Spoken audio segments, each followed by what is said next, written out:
about to meet a force of nature named Tommy Robinson. As some of you might know, Tommy Robinson is a leader, a world-class truth teller in Great Britain, exposing the denial, the deceit, and the delusion surrounding Muslim violence, surrounding Muslim infiltration of life in Great Britain, and how it's not been for the better. I had a chance to talk to Tommy Robinson at a secret location near his home where he grew up in Luton, England. Tommy's going to talk about what it was like growing up in Luton, what it's like now, what it's like all over England, and how reporters, public officials, and lots of apologists from all walks of life in England are in denial, deceit, and delusion about this enormous amount of violence, mayhem, and chaos. See if you notice any eerie similarities between what Tommy talks about happening in Great Britain and what we talk about in the good old US of A. So, I was born in Luton in 1982, and when I was born there was one mosque. Just ignore all that. And when I was born there was one mosque. Now I'm 34 years old, so 34 years later, there's over 30 mosques. Luton was the home or the launch pad for the 7/7 bomb plot on our London Underground. No, so where I lived, the area where I lived, the first time I was allowed to walk to the swimming pool, it's the first time I'd been allowed, because it's probably about a 3-mile walk. I was probably 11, and I went with my brother, who was 13, and his friends, and we were stopped by a large gang of Pakistanis. We had our hats taken off us, we were slapped around our faces, spat in our face, and this was the first. It was a shock to me at the age of 11, because I hadn't experienced this, because in the junior school I'd gone to, there wasn't any Pakistanis. A couple come in our last year. I hadn't experienced this, so this was when I was 11 years old, still in my lowest school. Then I went on to high school, and when I moved to my high school, then there used to be lots of Pakistanis and Afghan kids that were bussed in to the area, because in our area there wasn't many Muslims, but they were getting bussed in for the school, and that's when I first experienced the division. The huge division between everything. So even if you, say for example, if you went into our school dinner hall, you'd go into the school dinner tables, you'd have white children sitting with black children, sitting with Indian children, everyone would be sitting with Chinese kids, everyone would be sitting intermixed together. In the corner you'd have 5 tables of Muslims. And I never knew what this was about at the time. I always put it down to them being Pakistani mainly. And then I experienced a gang culture within their community, where even in the school, if we talk about Luton, so Luton got voted this year the roughest town in Britain. It's a rough town. It's a rough town. So growing up there, you see a lot of rough things, a lot of violence, and at our school there would always be fights. But if a man fights a man, that's how it is. It's a one-on-one fight. When I got to high school, I started thinking, what is this about? Because if one of the Muslim children fought, then all of them fought. It was like you might as well have declared war on the whole tribe by starting an argument with one of them. And so this gang culture was something very new to me. I watched and I tried to understand their view of women, their view of girls, and I'll give you an example of me and a boy who at school was my friend, called Cameron. He was going out with a girl called Lisa. I was going out with her friend. Now all of his family turned up at her house, and I can remember Lisa crying, Charlotte, my girlfriend, crying her eyes out, because all of his family had turned up, demanding that they're not allowed to talk to each other. Now for me, this was something because everyone was intermixed. Black women with white men with black women. That's all I'd experienced growing up. So I had this demand that the two couldn't mix was the first I'd seen of it. And then from then on, even through the schools, I just experienced a lot of hostility, a lot of general hostility. You go into Luton and you stop any young non-Muslim man, they will all know someone who's been violently beaten, attacked or raped by Muslim men. It's got worse and worse and worse. So as we've moved forward, the problem has exploded so bad. And only now it's got so bad that obviously everyone knows who I am since 2009, which wasn't actually the start of activism for me. In 2004, I organised a protest called Ban the Luton Taliban. Because what I found out, if you remember the Chechnyan Beslan, do you remember Beslan? The school massacre? So I was 20 years old, and I remember seeing what was happening. And I remember seeing these children being killed and seeing their parents surrounding the school, trying to get in as all these Muslim militants were murdering their children inside. They held them for 2 days or something. They killed hundreds of children. I remember watching that, and then I remember looking and seeing a group of Muslims in Luton in a kebab shop, sitting, saying to the camera that if this happened to an English school, it would be justified. And I remember just like, what? Like, I was in shock. Like, now people aren't in shock when you hear those things. But back then when I was 21, I just thought, who are these men? Then I started looking into who these men were. And I saw that these men were part of a large group who were sending people to fight for the Taliban. Openly recruiting. We have Don Miller's, which is a bakery in Luton Town Centre, and every day these gangs would have all their pace tables up, and they'd be promoting complete hatred against everyone who's not Muslim. So yeah, so my main moment, or I'd say the day that changed my life, and it's I sit and think, if I hadn't been there, so what would my life have been like? Because we had a soldiers' homecoming parade. They were being welcomed. They gave them the freedom of the town to march through the town. Now, when they turned up, they were met by gangs, over 60 Muslims who attacked them, spitting at them, calling them baby killers, butchers of Basra, murderers. And I was there that day. And in that group of soldiers was a young lad in his regiment, was a young lad who was from the same estate we were from, who had died. Another lad who I grew up with had lost his legs. We were there to pay our respects. And I remember saying to... These were people your age. There's people our age. 18 years old, Michael was when he lost his legs. 17 even. So we... it wasn't the fact that they'd done it that day, because by now I'd become accustomed to who these men were and what they think and their views of our country, our democracy, our freedom. I knew who they were. My issue that day, really, or the light bulb moment, was they let them do this. They actually let them do this. The police took them through our town hall and brought them out so they could attack our soldiers. And this is the point we'd got to in the UK, where everyone was so scared of saying no to these men and these groups.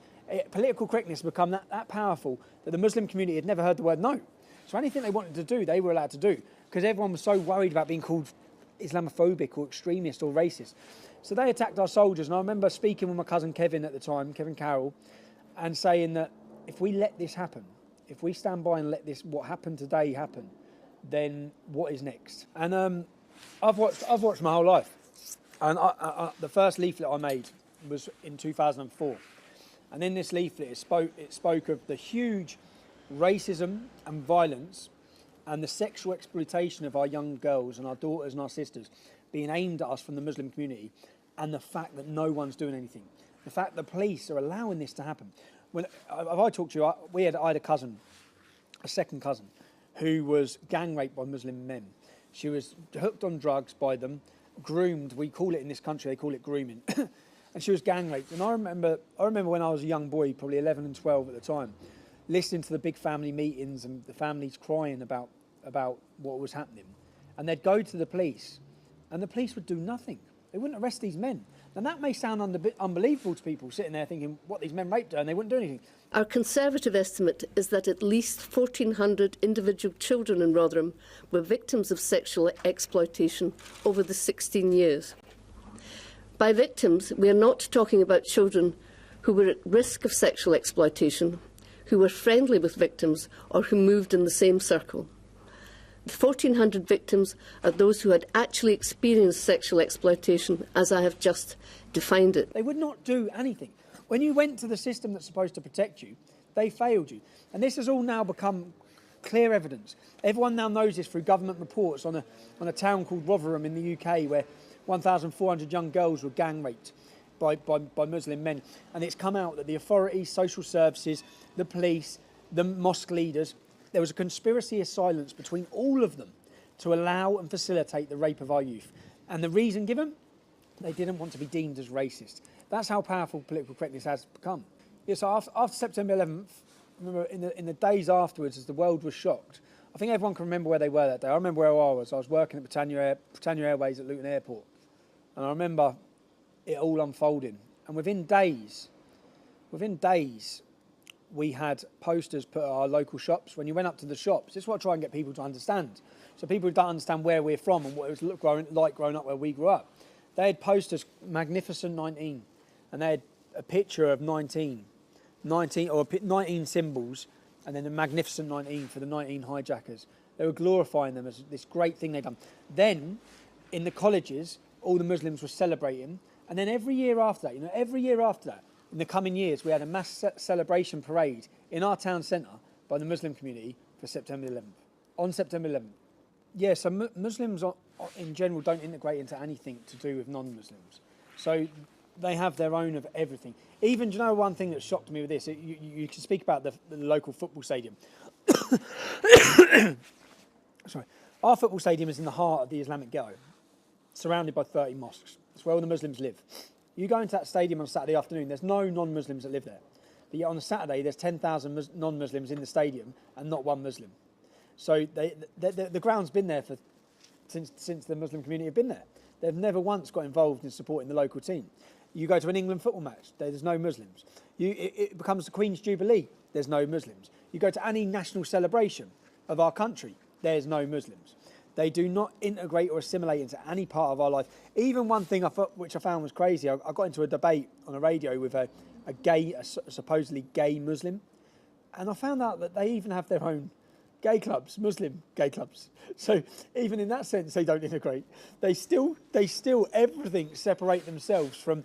Is that ever going to change? Second generation? It is never ever going to change. When I never understood any of this, and when I spent 22 weeks on solitary confinement, where 22 weeks? 22 weeks on solitary confinement, where I had nothing else other than a book, and that book was the Quran, and I read it and I broke it down.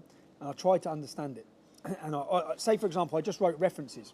So I started off with where any comment of Muslims not being allowed to be friends with non-Muslims. Do not be friends with Christians and Jews. I wrote the verse number.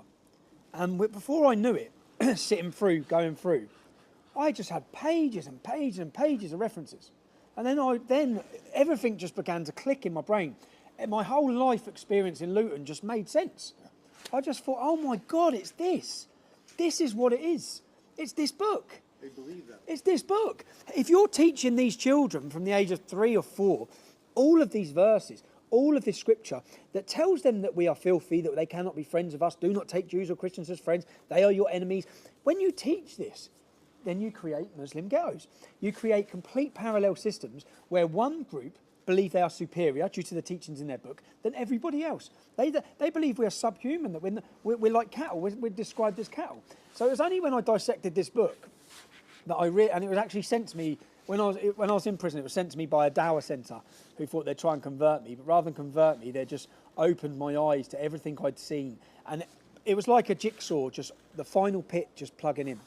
I just thought, wow, this is... And since then, I haven't stopped reading. And when I looked at the biography of Muhammad, the life of Muhammad, when I started trying to understand who he was, it's just all been like click moments. This is what it is. I understand now why the children... So even if I go back down to... I had 2 very, very good friends in the classroom at school. We got on so well, yeah? They were identical twins. Now, when it comes to them getting married, they had their wedding. And I was close friends with them. They had their wedding as soon as we left school. I still maintain a friendship, yeah? I wasn't invited. And I asked another friend, who Imran at the time, another Pakistani, how come I'm not invited to their wedding? And they just said, you're not Muslim. I said, but we're friends, are we? And then, and I've seen so many experiences like that growing up, where even there was trouble in my town centre when I was about 19, and another friend who I knew, when the trouble was going on, it was between Pakistanis and white boys.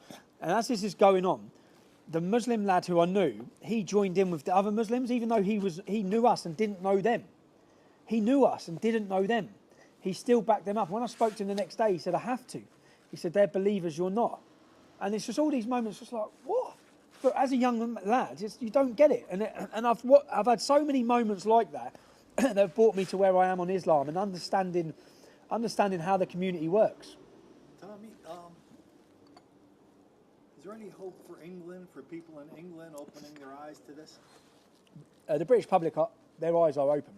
If you look at any of the polls and statistics, they show the majority of the British public are very concerned, extremely concerned with Islam. They do not believe it's a religion of peace. They do not accept the lies that are being fed to us. We are currently, not just here, the whole of the West, we are being massively deceived.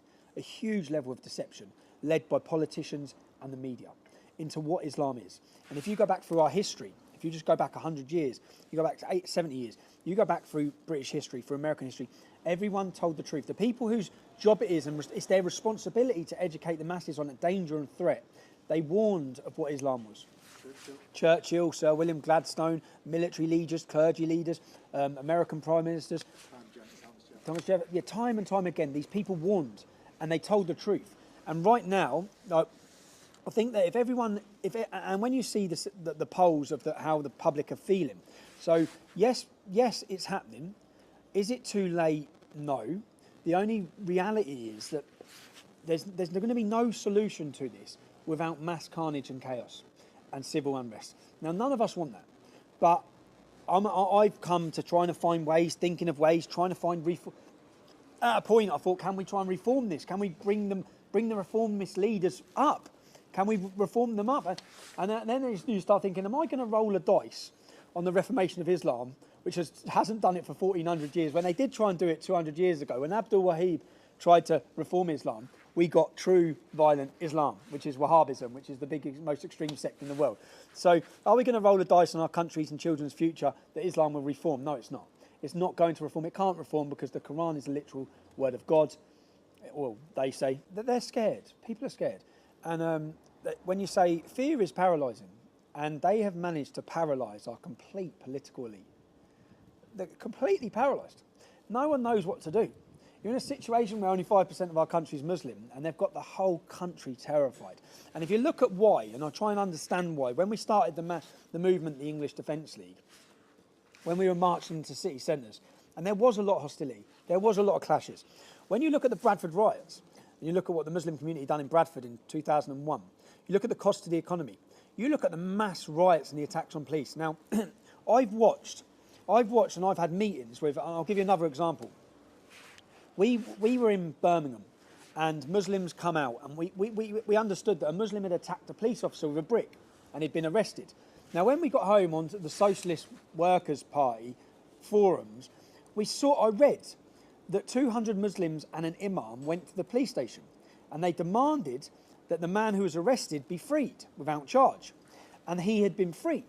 Now, I didn't believe that. I thought, no, that can't be true.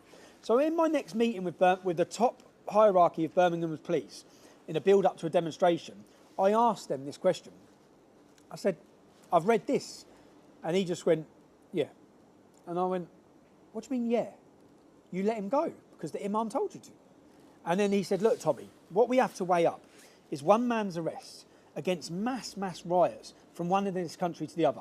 Did you know that when the Bradford riots kicked off, they kicked off in Oldham, they kicked off in here, and they kicked off in Stoke. He named all the other places that started rioting with the Muslim community. I don't care where they kicked off. You know, who enforces the law here? Is it you or is it the imam? Because clearly, by what we've witnessed here, the imam is in control of the law, and you have pandered to mob rule. And that's what the Islamic community understands how it works. It works. This mob rule, and you hear their leaders so many times, they say we won't be able to control the youth. That's a threat. That's a complete threat put our system. And that's how it's really generating in the UK. People are scared. We don't go out and burn cities down. We don't go out and smash shops up. We don't go out and attack people. The Muslim community will do it like that if they're told to. And the police are fully aware of that. So they're completely pandered to, completely appeased all the time. So what I can't understand, yeah, is when I'm thinking America has an opportunity. You have to look to Europe.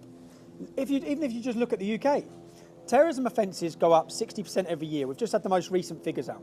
We've had more deaths this year than terrorism ever. If you look at France, if you look at Europe, we are a war zone. If our security services, you've seen the 3 large terrorist attacks, the Westminster Bridge, you've seen the London where they were going in, killing people in the restaurants, and we've seen Manchester. Now, in that 3-month period that those 3 attacks happened, 7 other attacks were prevented at the last minute. Very similar. And the year before that, 1 a month, every month. Now, if our security services didn't stop those attacks, we'd have had nightclubs, aeroplanes, football stadiums, every single month, boom, boom. Then people would realise there's a war going on there, yeah? Even with the amount they stop, if you look at France has had 10,000 military on the streets in a state of emergency for 2 years. They get attacked every month. They still can't stop it. So how people aren't sitting in America looking at where we failed, which is what you've got to do. You've just got to look at where we failed. You have to look at Europe and think, do we want our country to become like that? And what I cannot believe is that you have so many people saying, yes, we do. I just can't believe it. You have a man who has been elected, who is attempting to save your country from the distress that we're going through, attempting to save American families from living the life that we have to live in Luton. He's attempting to save you from it, and everyone attacks him. I just cannot understand it. And I cannot. And one thing that gave me so much was when Donald Trump was elected, I thought people are awake. And then I looked at who Donald Trump chose to put in positions of power, and I looked at what they've said, and I saw that they all understand. Now we have people being replaced, because up until that point you had the complete infiltration of the American government by the Muslim Brotherhood. And when you're reading all this, it's just so Trump gave us hope, and that moment was a lightning moment for us in this country. You think like many Americans would have felt he gave you hope, but even over here, I thought now we have a world leader who can challenge it, who can challenge what is happening, and it's now here in the west of Europe. We now look to east of Europe for inspiration and guidance on how we can battle this problem. So we now look to Hungary, who are on the front line again. And if you look at Hungary and Poland's history, if you look at their histories, they've been on the front line against Islam many times. And now, once again, Europe's going to look to them as their defence. Tell us what they're doing over there. So in Hungary, Hungary, Poland, Czech Republic, many of these countries who joined the European Union, they joined to better the wealth of their country. Yeah? They would have thought it was great when they joined. Now they're being told they have to. The European Union are forcing them to take mass quotas of Muslim immigration. Now, all of these countries coming out saying, we don't want them. I went to one speech in Czech Republic where the Prime Minister gave a speech.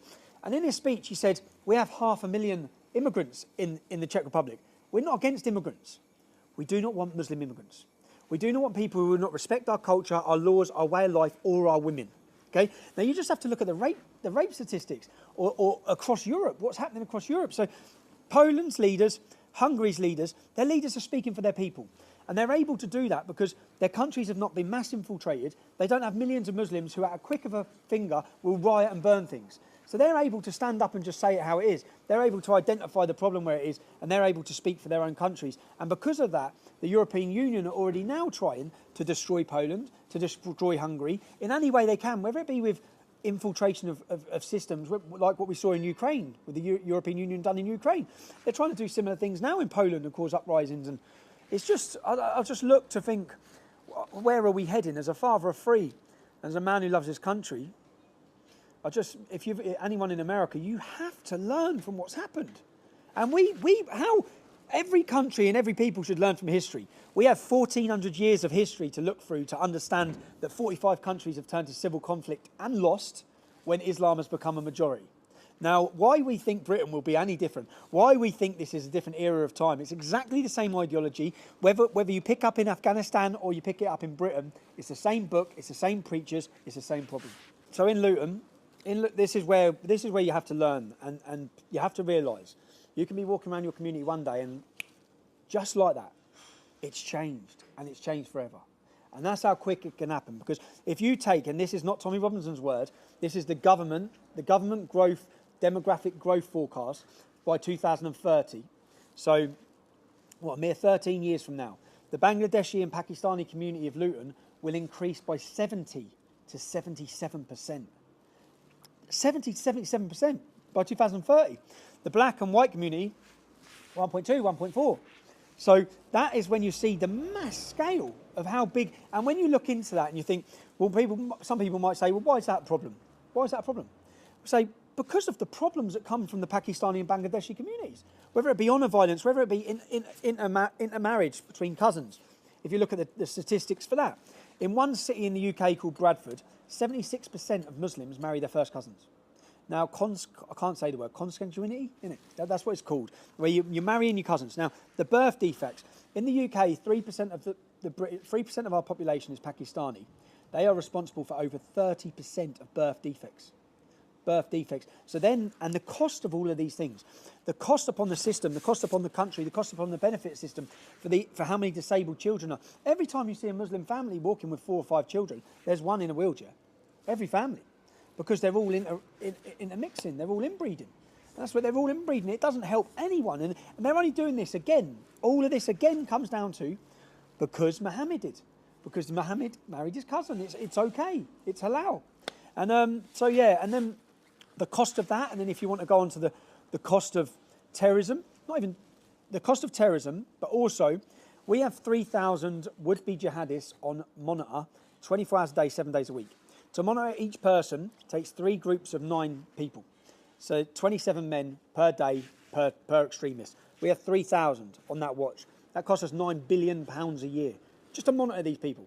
Now, we've actually got a terror watch list of over 20,000, but we can't afford to monitor all of them.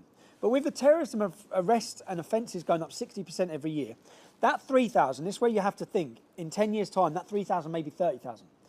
That's a small army in our country. If you look at the prison populations, this is where it's just that these are all facts. And I know liberals hate facts, but they're facts, okay? Facts don't care about feelings. And if you look at the prison population in France is upwards of 70%. 10% of the country is Muslim. 70% of the jail is Muslim. If you look in the UK, we have a 5% Muslim population, but 15.2% of the prison is Islamic. 15.2%. You look at the general birth, so that means Muslims are 3 times more likely. Why? Why is this? If you look at grooming, so this is men, large groups of Muslim men, or any men, street-level gang grooming of young underage girls and boys, but young underage girls for prostitution. In the UK, they call this grooming. If you go through the statistics, 90% of these convictions, 90% are Muslim. That's out of a population of 5%. 20% are called Muhammad. It's just the fact, the figures don't lie. Why is this so out? And I know why it is, because I've dissected the Quran. I know the verse after verse after verse that tells them, outside of your 4 wives, you can take whatever your right arm possesses. You are allowed to take non-Muslim women as sexual slaves. Muhammad took non-Muslim women as sexual slaves. You're allowed to, you can. That's why it's not seen as such a problem within their community. That's why they're massively overrepresented. And that's why we have an epidemic of street gang prostitution of our daughters and sisters. So for years and years and years, what they attempted to do to us in this country, or our voice, is keep it as a fringe element. They tried to push it aside as an extreme element. As we've moved forward, I've carried on saying the same now as I was saying 8 years ago, and I've watched everything turn around me. I've watched from being called the extremist and a radical to people accepting what I'm saying is the truth and becoming more mainstream. I've spoke at Oxford University. It was probably my best talk, actually. It was my first opportunity to give my side of the story. And Oxford University's debating chambers is probably one of the most prestigious in the world. And to say I held my own, I think that I changed the opinions of many with that speech.